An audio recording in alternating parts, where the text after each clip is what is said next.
Hey folks, Ed from Brain Pulp TV, and as of this recording, the pre-release weekend for Throne of Eldraine, the newest expansion from Magic the Gathering, is well underway. And as is the case with all the pre-release weekends, the new Planeswalker decks have been unleashed into the wild and are currently for sale at countless local gaming stores all over the world. This time around, the new decks up for offer are the White-Red Rowan Fearless Spark Mage deck, as well as Oko, the Trickster's Blue-Green deck. Now in this video, I'm going to be cracking one of these Planeswalker deck boxes open to show you what you can expect to find inside. After that, I will be giving you an overview of the deck itself, which will include me going over every single card in it. Then I'll be opening up a couple booster packs of Throne of Eldraine, and finally I'll be finishing things off with my closing thoughts on the deck. Now, before I get into it, two quick things. One, if you've already seen the other Throne of Eldraine Planeswalker deck video, you may want to skip to the deck overview part, which you can find at the time code listed to the right of the screen. The reason being is that up until that point, I'll be covering a lot of the same ground in this video that I did in the previous video. And two, if you are completely new to Planeswalker decks and or Magic in general and you want to know more about what exactly this product is, you might want to check out the first few minutes of my Core Set 2020 Chandra Flames Fury overview / opening video, as I kick off that video with a fairly thorough What Are Planeswalker Decks segment. In fact, to make it easier for you, there will be a link appearing on screen right now that can take you to that video, or if you prefer, I'll also be providing a link in the description below. However, for the rest of you, it is time to crack open one of these boxes like a cardboard-filled piñata to find out what's inside. And in this video, we'll be opening up Oko the Trickster's deck. Now, to be perfectly honest, the contents of these boxes don't really change much from expansion to expansion. In fact, they haven't really changed much at all since they were first released back in Kaladesh, so I'm guessing there's not much here that will surprise most of you. Still, every deck could be someone's first deck, so it's best to go over everything in the box anyways. First and foremost, we have the nice shiny foil Planeswalker that is exclusive to the deck, meaning you won't find this card in regular packs of Throne of Eldraine. Now, I'll be talking more in depth about the Planeswalker later on in the video, so let's just set it aside for now and get to the next item you'll find inside, which is the deck box. Some things to note here. This box features different artwork than you'll find on your Planeswalker. It also has the name of the Planeswalker on the side of the box, as well as the Planeswalker symbol on the back. Most importantly though, this box will fit your 60 card deck even after it's been sleeved up in standard size protective sleeves. However, that is about the max capacity, so for those of you who may want to build a 15 card sideboard to go with the deck, sadly you'll have to find a roomier solution than what you have here. Now, opening up this box, you'll find all the other goodies that are included with your Planeswalker deck, including the deck itself. Now, much like with the Planeswalker, I'll be talking more about this as well as a few extra insert cards that come along with it later on in the video. So let's set this aside for now and get on to the next item, which just so happens to be these two packs of Throne of Eldraine, which I'm already itching to tear open. However, all good things come to those who wait, and sadly, we're gonna have to wait a little bit longer to do that. And last, but also probably least, we've got the Hey Before You Play fold out. Now, these used to provide you with a full deck list. However, they did away with that about a year or so ago. So now they give you a bit of lore about your Planeswalker, a short blurb about the deck, and some info on the various keywords and or mechanics you'll find on some of the cards.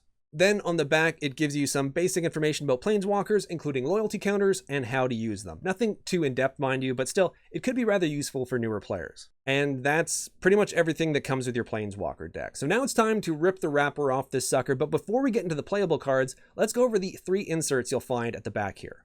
First up, we have a card that breaks down the order of play on your turn. Now, this information used to come in the form of a foldout that explained this in a bit more detail. However, I personally think this card does a fine job of doing almost the exact same thing. In fact, I kind of like this version a bit better, as it's much more compact, which is nice for anyone who might want to use this as a crib sheet while they're playing. Then, on the back of this card, you're given a brief rundown of the ins and outs of both attacking and blocking, which goes well with the info on the next card you're going to see, which talks about the power and toughness of your creatures, as well as some info on how combat damage works. Moving right along, you'll find a copy of the On an Adventure token. Now, this is new to Throne of Eldraine, and it's meant to be used as sort of a designated waiting room for cards with adventure spells that you've cast during the game. Now, for those of you who don't know what an adventure spell is, don't worry, I'm going to be going over those when I do my deck overview. Anyway, this token is by no means necessary for you to play adventures, but I still kind of like the fact that Wizards included this in the deck instead of making the back of this card just like an advertisement or something. I think it's a nice touch. And last, but certainly not least, you'll find your deck's Magic Arena code, which you can redeem on your Magic Arena account for a digital copy of this deck. Keep in mind though, you can only use this code once, so if you share the code with someone else, you won't be able to use it for yourself later on if they've already cashed it in on their account. Now, I've said this in previous videos, but it's worth saying again, this is something I hope Wizards doesn't just keep doing, but also expands on as well. And by that I mean, so far they've just done this with the Planeswalker decks, but I really hope these types of codes will be included in all future standard legal decks like Challenger decks or the soon-to-be-released Brawl decks as well too. In fact, for non-standard legal decks like Commander products, maybe throw Magic Online a bone and include these codes so that they can work on that platform. That would, at the very least, I think, be a nice gesture towards a group of players who, at this point, probably feel kind of abandoned given all the love and attention that's been sent Arena's way over the past year or so. But that's a topic for a whole other video. Anyways, now that we've covered everything else, let's get to talking about the deck. But before we do, just one note. Planeswalker decks are geared towards newer and or casual players. The power level of these decks make it so that they will never really compete with Challenger decks, or for the most part, any deck that's currently being played in even a semi-competitive environment. So during this overview, if I ever say a card is especially good or powerful, I'm doing so while looking through the lens of a Planeswalker deck, meaning I am comparing it to and assuming it will be matched up against other Planeswalker decks. Okay, so now that we've got that disclaimer out of the way, let's get to it. Oko the Trickster's deck is all about starting small and going big. And when it comes to doing that, you've got multiple options. First, you have a number of ways of putting +1/+1 counters on creatures, including creatures that can put those counters on themselves. Then there are the less permanent but still effective pump spells and abilities you can surprise your opponents with at instant speed. And finally, you have the most traditional method of going big, which is to simply gather enough mana to cast your larger, stronger creatures and get them on the board. Something that is made even simpler in this deck due to the mana ramp that's available to you. And the great thing is, you can go a long way towards making sure that all of the right cards that do all of the right things at just the right time are all in your hand when you really need them, because you have a number of ways of drawing a lot of extra cards in this deck. Another interesting feature of this deck, which can both help you draw more cards or allow one particular creature to grow, is that it benefits from a sort of tribal hate mechanic, meaning that there are a couple cards that give you a pretty nice bonus whenever you play non-human creatures. Something which isn't very hard at all with this deck, as all but 3 of the creatures fall into that non-human category. And then to top it all off, you're also given several defense cards, and while none of them are direct removal spells, the pseudo-removal effects they do have should buy you enough time to put all of this potential growth into motion. Which is important, as this deck might not always get off to the quickest start, especially if your opening hand doesn't have any of that extra card draw to help you find all the tools that you'll need. And if that happens, you could be stuck with nothing but a few ineffectual low power, low toughness creatures at the beginning of the game that really don't put up much of a defense against quicker aggro style decks. Alrighty, now that I've gone over the basic ins and outs of the deck, let's get a bit more specific by going over each individual card. I'll start with the Planeswalker and other exclusive cards, then move on to the creatures, followed by the adventure cards, and then finish things off with the non-creature spells. Oh, and the land of course as well too, but in these decks that's mostly just basic land anyways. So kicking things off, we've got Oko the Trickster. For 4, a green and a blue, you get a 4 loyalty Planeswalker. His +1 is put 2 +1/+1 counters on up to 1 target creature. His 0 ability, which is something that's not often seen with these Planeswalker deck Planeswalkers, is until the end of turn, Oko becomes a copy of target creature you control, prevent all damage that will be dealt to him this turn. And then the -7 ultimate ability is until the end of turn, each creature you control has a base power and toughness of 10/10 and gains trample. Now, the benefit of his +1 ability is obvious. In this particular deck, one of the things, as I mentioned before, is to have smaller creatures built up into bigger creatures through the use of pump spells, or better yet, +1/+1 counters. So that's pretty much what you're going to be using his +1 ability for, to pump up some of the smaller creatures, or if you're especially lucky, maybe even pump up some of the bigger creatures that are already on the battlefield. Either way, it's definitely going to benefit you when it comes to either attacking or blocking. However, it's his 0 ability which really interests me. Until the end of turn, he becomes a copy of target creature you control, prevent all damage that we dealt to him this turn. Now, obviously this is dependent on you having a creature already on the battlefield. But what this does, even though it doesn't increase his loyalty count, he becomes a creature that is basically immune to damage. Now, it can still be removed through the use of straight up removal spells like Murder. But any sort of damage, whether it be burn or combat damage, or if someone's using one of the fight spells, which has one of their creatures deal damage to one of your creatures, all of that's going to be prevented, which means that this really protects Oko, once again, as long as you have a creature on the battlefield to become a clone of. On top of which, if you have some much larger creatures on the battlefield, that can be extremely useful as well too. Now, one of the things to note is that when you do copy target creature, you're not going to copy any +1/+1 counters on it. It's just going to be whatever the base power and toughness is. So if it's a 1/1 that has 8 +1/+1 counters on it, he's going to turn into a 1/1 if he targets that creature with this ability.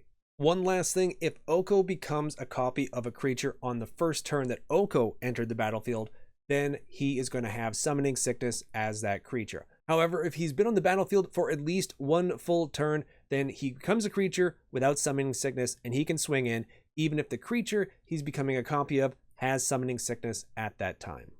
And then, of course, there is the -7 ultimate ability, which are usually quite good, and this one especially is quite nice. Your creatures become 10/10s, and they also have trample, which means if you have any number of creatures on the board, chances are they're going to be able to swing in for, if not lethal, then pretty close to lethal.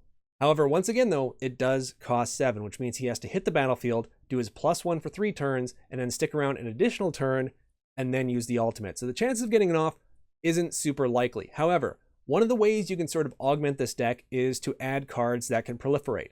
So if that is something you decide to add to the deck, it could help Oko get to his ultimate ability a lot quicker. Okay, so now that we've talked about the Planeswalker, let's start talking about the other exclusive cards in the deck, starting with his tutor card. Oko's Hospitality costs 3, a green, and a blue for an instant. Creatures you control have base power toughness 3/3 until the end of turn. You may search your library and or graveyard for a card named Oko the Trickster, reveal it, put it in your hand. If you search your library this way, shuffle it.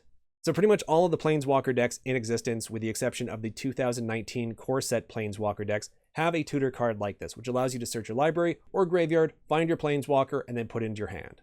Now these tutor cards come in various forms. There are creatures, there are artifacts, and there are sorceries, but very rarely are there instants, and I really like it when these particular types of cards are instant. Especially when it's attached to a card like this. The ability to make all of your creatures have a base power and toughness of 3/3 is great. It can be especially great when you're attacking, and because it's instant speed, you can really surprise your opponent with it. However, thanks to the nature of the spell, you can also cast this defensively if you need to, which means that you're blocking with a bunch of creatures, maybe 1/1s or 1/2s or so on and so forth, that aren't really going to do well when it comes to combat damage. They're most likely just going to be chump blockers. This cast out of nowhere before the damage phase could really turn the tide of a battle in your favor. Now, one final thing to note about this card, it does cost 5 and your Planeswalker costs 6, which means if you cast this, you're not guaranteed to be able to cast your Planeswalker the next turn unless you have an additional land either on the battlefield or in your hand that you can play the following turn. Next up with the exclusive cards, we have the common exclusive card. 4 copies of Oko's Accomplices. For 2 and a blue, you get a 2/3 fairy with flying. Now, I've mentioned this in a ton of other Planeswalker deck overviews, including the most recent one, which was Rowan's. I don't like it when Wizards decides to put just vanilla creatures into these decks when there are so many other creatures they can choose from. It's actually one of my biggest pet peeves when it comes to these Planeswalker decks. However, that pales in comparison to when they actually go out of their way to create an exclusive card for this deck, which is basically just a vanilla creature. So yeah, I have absolutely no idea why they would go out of their way to create an exclusive vanilla creature for this deck. It makes no sense to me, so let's just move on. And here we have the final exclusive card in the deck. It is 3 copies of the exclusive uncommon Bramblefort Fink. For 1 and a green, you get a 2/2 Ophi. I think that's the pronunciation. I'm probably wrong. You can pay 8 to have Fink's base power and toughness be 10/10 until the end of turn. Activate this ability only if you control an Oko Planeswalker. So at its absolute worst, this enters the battlefield as a bear, a 2/2 for 1 and 1 green. However, the Mana Sink ability does give this a bit more use in the deck than your normal bear. Now granted, it does cost a ridiculous 8 to activate, and you also need Oko on the battlefield for it to work, but still, I would rather have something like this than just simply a bear added to the deck. Because with something like this, if you happen to draw it late in the game and you do have a whole bunch of extra mana, this can be way more useful than just a regular 2/2 hitting the board. Okay, so now that we talked about all the exclusive cards, let's start talking about the other cards in the deck. We're going to start by the creatures, and we're going to go in order of converted mana cost. First up, we have Fairy Vandal. For 1 and a blue, you get a 1/2 Fairy Rogue. It's got flash, it's got flying, and whenever you draw your second card each turn, put a +1/+1 counter on Fairy Vandal. Now, a 1/2 flyer for 2 isn't horrible. It's not the best, but it isn't horrible. However, it also has flash, and it also has flying, which makes it a lot more useful than your average 1/2 for 2. And then on top of all that, the added ability of being able to put counters on this the second time you draw a card in any given turn, that can really be useful in this deck, especially when you consider the fact that you have a fair amount of extra card draw available to you. And keep in mind as well too, this activates whenever you draw your second card each turn, which means if you draw 2 cards on your opponent's turn, that will activate then as well too. Now granted, it's going to be a lot easier on your turn because you're going to start the turn by drawing a card, but this card could build itself up to a decent sized threat over time. Next up, still in the 2 drops, we have 3 copies of Marleaf Pixie. For a green and a blue, you get a 2/2 fairy with flying. It also has tap, add green or blue to your mana pool. Now this is a card I'm really happy to see in the deck. When you have a deck like this that has larger creatures or other things you want to sink a lot of mana into, it's always nice to have some extra ramp in the deck available to you. And the Pixie here is a great bit of ramp, not just because you can tap it for extra mana, that's always great, but it also acts as a decent creature. It's a 2/2 flyer for 2, which is pretty nice. So you may actually find that you swing in with this card almost as often as you're going to use the mana ability, which is really great. And keep in mind, it is green or blue mana that it can tap for, which means it can help cast any of the cards in this deck. And next up, we have one of the few rare cards in the deck. It is Wildborn Preserver. For 1 and a green, you get a 2/2 elf archer. It has flash, it has reach, and whenever a non-human creature enters the battlefield under your control, you may pay X. When you do, put X +1/+1 counters on Wildborn Preserver. So this is a card I really wish there was more copies of in the deck. If I were to tweak this deck, I would probably add more copies of this particular card. At its absolute worst, it enters as a bear. However, given the fact that you have extra ramp in this deck, other abilities which will allow you to put extra land onto the battlefield a little bit quicker than your opponent, this card could pump itself up fairly quickly, especially when you take into consideration how many other cheap non-human creatures you have that can enter the battlefield and still leave you a bunch of extra mana to use this ability. And as some extra icing on the cake, it has flash, which means it can enter the battlefield on your opponent's end step or right after they've declared attackers. So yeah, overall, I think this is a great card. I think it works well in the deck, and it's just a shame that there's only one copy. Moving on now to the 3-drops, we have Tome Raider. Now, in the comment section for the Rowan video, Philip McLean, I believe it was Philip McLean, mentioned that I referred to it as Tomb Raider in that video. And he even said it's kind of understandable given the name, and obviously it's a play off of that name. In fact, he even mentioned that he just refers to this card as Lara Croft. So for the rest of this description, I'm just going to refer to her as Lara. So Lara here costs 2 and 1 blue for a 1/1 fairy with flying. And it has, when it enters the battlefield, draw a card. So yeah, nothing too crazy or exciting about this card, but it does have a decent use in this deck. I would like to see one of these in my opening hand, so I know I can cast it on turn 3 to draw an extra card. It can also act as just another body on the battlefield that you can put counters on, or use your other abilities that can pump up creatures, and it has flying, which means it can start pinging your opponent each and every turn if they don't have any defenders with either flying or reach. So definitely not the best card in the world, but it does have its uses, and it's always nice to see extra card draw in a deck. Moving on up from the 3-drops, we're now in the 4-drops with Mistford River Turtle. For 3 and 1 blue, you have a 1/5 turtle creature, and whenever it attacks, another target attacking non-human creature can't be blocked this turn. So yeah, a 1/5 for 4 isn't bad. It makes for a decent blocker, but the extra ability is really nice because it's going to allow some of your creatures to swing in unblockable, which is always great, especially later in the game when you have some of your bigger threats on the board, or if you want to sneak in some extra damage with smaller creatures, which normally wouldn't be able to survive combat. Now granted, there's only 2 copies of it, so there's a good chance you may not see this till later in the game, but you don't really need this card on the board till later in the game anyways, so that doesn't really matter. Next up, we have our first 5-drop. It is Keeper of Fables. For 3 and 2 green, you get a 4/5 cat creature. Whenever 1 or more non-human creatures you control deal combat damage to a player, draw a card. Now this could be a really nice card in the deck. I mentioned this earlier on in the overview, but there are only 3 copies of a single creature which are actually human. So pretty much anything that swings in and deals combat damage while this is on the board is most likely going to draw you an extra card. So if you have 3 creatures that are able to swing in and deal combat damage, it's only going to draw you 1 extra card. But still, 1 extra card per turn is wonderful, especially if one of the cards you have in the battlefield, or better yet swinging in, is Fairy Vandal, because that's going to trigger the draw ability from this card, which is then going to trigger the +1/+1 counter ability on that card. As well too, just ignoring its extra card draw ability, it has a decent sized body to it. A 4/5 can be used as a good blocker or attacker, so overall, it's a great card to have in the battlefield. And that is it for the regular creatures. We're going to move on now to the adventure cards you'll find in the deck. And we're going to kick things off with the only human creature in this entire deck, Garenbrig Carver. For 3 and 1 green, you get a 3/2 human warrior. It also has the instant adventure ability of Shield's Might. For 1 and a green, target creature gets +2/+2 until the end of turn. Now, for those of you completely unfamiliar with how adventure cards work, this is how it goes. So while one of these cards is in your hand, you have 2 options. One, you can either cast it for its regular casting cost, in this case 3 and 1 green, and you're going to get a 3/2 human warrior onto the battlefield. However, if you do it that way, you are no longer going to be able to use the adventure part of this card. So instead, there is a second option when casting this from your hand. You can cast the adventure first. In this case, you can pay 1 and 1 green and cast Shield's Might to give target creature +2/+2 until the end of turn. Now, once you've cast it for its adventure cost and the effect has gone off, this card will then go into exile. From that point on, as long as it's in exile, you can cast this for its creature cost during any time that you can normally cast a creature, meaning your first and second main phase. And one of the great things is you don't have to wait till your next turn to do so. For example, with this card, if you have 6 mana available to you, you can cast the adventure, And then when the next main phase comes around, you can also spend an additional 4 to bring it out as a creature, all in the same turn if you want to. So there you go. Hopefully that explains how adventure cards work. If not, I'm pretty sure Wizards produced a video that you can search for online, which goes into the rules a little bit more thorough than I did here. Okay, so now that we've gone over the mechanics of adventure cards, I don't really have much else to say about this particular card other than I'm not entirely sure why they included it in this deck. I know for sure there are other adventure cards they probably could have used, and this is a human creature as well, which means it's not going to benefit some of the other cards in the deck, which benefit from having non-human creatures around. So it seems like an odd fit. Still, at its absolute worst, it's a 3/2 body to put on the board, or a pump spell with a 3/2 body that can come afterwards, so I'm happier that they put this in the deck than just a vanilla creature.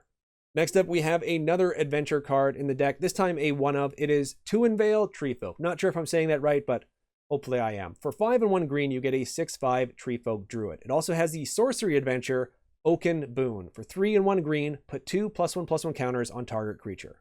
So yes, this adventure is at sorcery speed, but still, it's not a bad ability. Put 2 +1/+1 counters on target creature, especially with some of the creatures that you've already seen in this deck. So overall, I think it's a good ability, even if you can't cast it at instant speed. However, even ignoring the adventure, it's still a 6/5 body for 6. Now, I'd love this to have trample, but that probably would have upped the rarity of the card to uncommon at least. Still, in a Planeswalker deck, a 6/5 body can be a force to be reckoned with, so you may want to get this out there as quickly as possible. And given the fact that you have some extra ramp, that may happen a little bit sooner than you may think. And now we have the final adventure card in the deck, Beanstalk Giant. For a massive 6 and 1 green, you get a giant creature whose power and toughness are each equal to the number of lands you control. As well, it has the sorcery adventure, Fertile Footsteps. For 2 and 1 green, search your library for a basic land card, put it onto the battlefield, then shuffle your library. So yeah, the adventure part of this card isn't too bad. You get an extra land on the battlefield. It's a bit of extra ramp, which means you can cast the giant a little bit sooner. And since the giant benefits from having more land on the battlefield, all in all, it works out pretty well. And now it's time to talk about the non-creature spells. Starting things off, we have Frogify. For 1 and 1 blue, you get an Aura Enchantment. Enchant creature. Enchanted creature loses all abilities and is a blue frog creature with base power and toughness 1/1. Now granted, this isn't straight up removal, but it's pretty darn close. It's going to take your opponent's biggest threat, turn it into a 1/1, and then strip it of all its abilities. And since a lot of the times you're going to be playing this deck against other Planeswalker decks, which are usually creature based, there's a good chance you're going to find a decent target for this card, and you get 3 copies of it as well too, which means you're also going to have a good chance of having it in your hand when you really need it. Okay, now a couple quick things before we move on to the next card. One, if you cast this on a creature that has +1/+1 counters on it, it's not going to strip them of the counters. So it's going to become a 1/1, and it's still going to keep all the +1/+1 counters it has on it. So if it had 4 to begin with, you turn it into a 1/1, it's now a 5/5 creature. And the final thing to note that's kind of interesting, if you cast this on a creature that has at least 1 point of damage on it this turn, this will actually kill it, because the damage will carry over to the 1/1 body, which means as long as it's enough damage to kill a 1/1, that creature is going to die once it turns into a frog. So yeah, if you're able to use it that way, then I guess this could actually be straight up removal. However, that is everything we need to know about Frogify, so let's move on now to Charmed Sleep. For 1 and 2 blue, you get an Aura Enchantment. Enchant creature. When Charmed Sleep enters the battlefield, tap Enchanted creature. Enchanted creature does not untap during its controller's untap step. So this is similar to Pacify, but instead of making it so something can't attack or block, you're simply tapping it down and preventing it from untapping during your opponent's untap step. Now on the plus side, compared to pacifism, what this allows you to do is tap down a creature that has a tap ability, for example, and it locks them out of that ability. Since it's not going to untap, it then can't tap into its ability. Now on the downside, if your opponent has any other way to untap that creature other than the untap step, it's now going to be able to swing in and attack during the combat phase. However, you don't really run into those abilities very often, so this should still be pretty effective against creature-based decks. And now, finally, we have the last non-creature spell in the deck, and it's kind of a doozy. It's also one of the other few rare cards in the deck, and it is Return of the Wild Speaker. For 4 and 1 green, you get an instant card with Choose One. Draw cards equal to the greatest power among non-human creatures you control, or non-human creatures you control get +3/+3 until the end of turn. Now this card is sort of a mixed bag because it does heavily rely on you having at least 1 decent creature on the board if you want to use the draw ability, or multiple creatures if you really want to take advantage of the +3/+3 ability. However, if you have met either of those conditions, this card can be really useful for you. 1, it can help you draw into answers if you're sort of struggling, or 2, it can be a finisher card potentially during combat. Now, there's also a third scenario where you can use this card, and I mentioned that sort of with Oku's Hospitality as well too. Since this is an instant, you can also use this on your opponent's turn to help you out with what otherwise would have been unfavorable blocks. Oh, and it also features some wonderful artwork of Garrick, and it's nice to see him back in the MTG universe. Okay, so now that we've talked about all the non-land cards, let's finish things off with the mana base, starting with 4 copies of Thornwood Falls. Now this land enters the battlefield tapped, but when it does enter the battlefield, you gain 1 life. Then when you untap it, you can tap it for either green or blue. And that just leaves us with the basic land in the deck, which includes 10 islands and 11 forests. And there you have it, folks. That's every card in the deck from your Planeswalker all the way down to the basic lands. Now, before I give you my final thoughts on the deck, we've got one last order of business, and that is to crack open these 2 packs of Throne of Eldraine. Alrighty, pack number 1. Now I'm going to read off each of the cards. I'm going to read the rare card off fully, but I'm going to read each of the cards because it's just 2 packs from this. So we're going to start with Ogre Errant, Tempting Witch, Merchant of the Veil, which is one of the new adventure cards, Fierce Witch Stalker, Didn't Say Please, which 1 is a counterspell, which means I love it, and 2 is a great name for a card, especially a counterspell, Ardenvale Paladin, Dwarven Mine, Weapon Rack, Tall as a Beanstalk, Wishful Merfolk, and the first uncommon is Claim the Firstborn. Then we have Lock Dragon, followed by Belle of the Brawl, another card which I love the name for. And then our rare card in this first pack is Sundering Stroke. For 6 and 1 red, you get a sorcery. Sundering Stroke deals 7 damage divided as you choose among 1, 2, or 3 targets. If at least 7 red mana was spent to cast this spell, instead it deals 7 damage to each of those permanents and or players. So this is pretty bonkers in a mono red deck. I'm not sure how much play it's going to see in standard. I know a lot of the mono red decks are the aggro decks with sort of like the smaller creatures, but I mean, I could see adding something like this in as a finishing stroke possibly. So who knows? I'm excited to get a copy of this card, so I'm going to set this aside. And we also have a swamp, and we don't have a token. What is this? It's just no table required. It's an advertisement for Arena on both sides. Oh, that's unfortunate. I always look forward to the tokens. Sadly, there is no token in this particular pack. Moving on now to the second pack.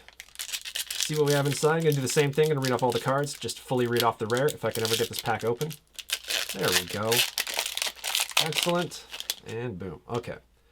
So our first card is Forever Young, Embereth Paladin, Outmuscle, which is the guy's doing, what is that? Is it a backbreaker? What is it? No, it's a German, what is it? German suplex? Is that what it is to a bear? So they keep on abusing bears in these cards, and it's just it's getting funnier the way they do it each time. So Bake into a Pie, which is a nice bit of removal. Outflank, Memory Thief, Lochthwain Gargoyle. Sure, it sounds like I'm lisping when I say that, but I think that's how you pronounce it. One of the adventure cards, we have Toonvale Treefolk. Again, probably mispronouncing that. Mantle of Tides. Fairy Guide Mother, cool name for a card. Venerable Knight is our first uncommon. Then we have Embereth Shieldbreaker, Thunderous Snapper, and our rare card in the second pack is a mythic, nice, Embercleave. So for 4 and 2 red, you get a legendary artifact equipment, has flash. This spell costs 1 less to cast for each attacking creature you control. When it enters the battlefield, attach it to target creature you control. Equipped creature gets +1/+1 and has double strike and trample. Equip cost is 3. So this could be another one which could go into a mono red aggro style deck, because it's not uncommon for them to have, you know, a few 3 or 4 different creatures attacking at any given time, and the discount could be significant with this, and it can flash out.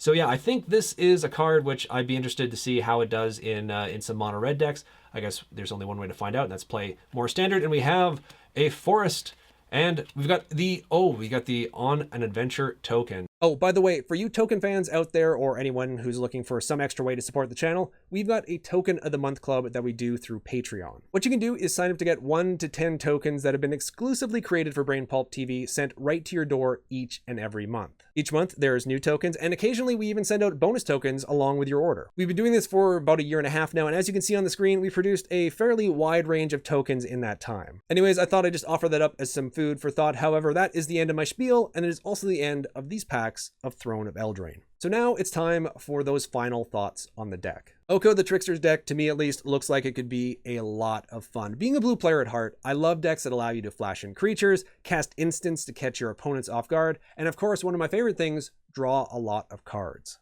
Plus, given the fact that they've made this Simic, it gives you quite a few upgrade options when it comes to bolstering the +1/+1 counter protection aspect of this deck. Just in the Ravnica block alone, you'll find a ton of blue and green cards that vastly increase the speed in which you can pump out those counters. Hell, if you add Simic Ascendancy to the deck, not only do you get another way to add counters, you also give yourself an alternate win condition. Even just adding extra copies of a card already found in the deck could go a long way to leading you to victory. After all, with only one copy of Wildborn Preserver at your disposal, the odds of getting into your hand early, even with all your extra card draw, is rather low. However, if you had a playset to work with, those odds start to go way up. Or if you're leaning more towards the idea of just getting your larger threats on the board quicker rather than growing your smaller creatures with counters, you can add more copies of Beanstalk Giant into your deck, and then back it up with extra ramp cards or spells like Growth Spiral that both draw cards, as well as allow you to put extra land onto the battlefield, which is something that obviously benefits the Giant quite a bit. And then finally, there is always the option of adding the one thing that Wizards never adds to blue-based Planeswalker decks, which is counter spells. Don't get me wrong, Frogify and Charmed Sleep can be great and slow down your opponent, but they only work on creatures. With the right counter spells, however, or creature cards that have counter spells attached to them like Frilled Mystic, you'll be better equipped to deal with pretty much any threat your opponent can throw at you, not just creatures. Oh, and if you're looking for some good candidates to cut from your deck to make way for the new additions, I'd suggest Oko's Accomplices, the Garenbridge Carvers, and then either Charmed Sleep or Frogify, or both if you decide to go completely ham with adding counter spells. So overall, I kind of like Oko's deck. Not unlike with Rowan's though, I don't necessarily think it's the best Planeswalker deck in the world, but it's definitely far from being the worst. Which is nice to see, especially with this deck, as most blue-based Planeswalker decks tend to get the short end of the stick when it comes to power level. And there you go, folks. That is the end of this opening/overview. Now, keep an eye out for an upcoming episode of the Mana Cave where we will be pitting these two decks against one another. For those of you unfamiliar with the Mana Cave, that's a little show we do here on the channel where we play live paper Magic and then have mini tournaments like our Planeswalker Deck Showdown series. As well as sort of a teaser to that upcoming episode, my buddy Travis and I might be jumping on Magic Arena later this week to battle it out with these decks. Now granted, that won't be an official part of the Planeswalker Deck Showdown, but we just figured it would be a good way to sort of test out the decks a bit before we do the real thing live. Anyway, thank you all so much for watching. If you have any questions or comments, or if you just want to let me know how your pre-release went, or what you think of the new set, feel free to let me know in the comment section below. I always love hearing from you folks, and I really enjoy reading and responding to the comments. And now with all that said, take care everyone, have a wonderful day, night, morning, evening, whatever it is, wherever you are. May all your pulls be mythics, and I'll talk to you all again real soon.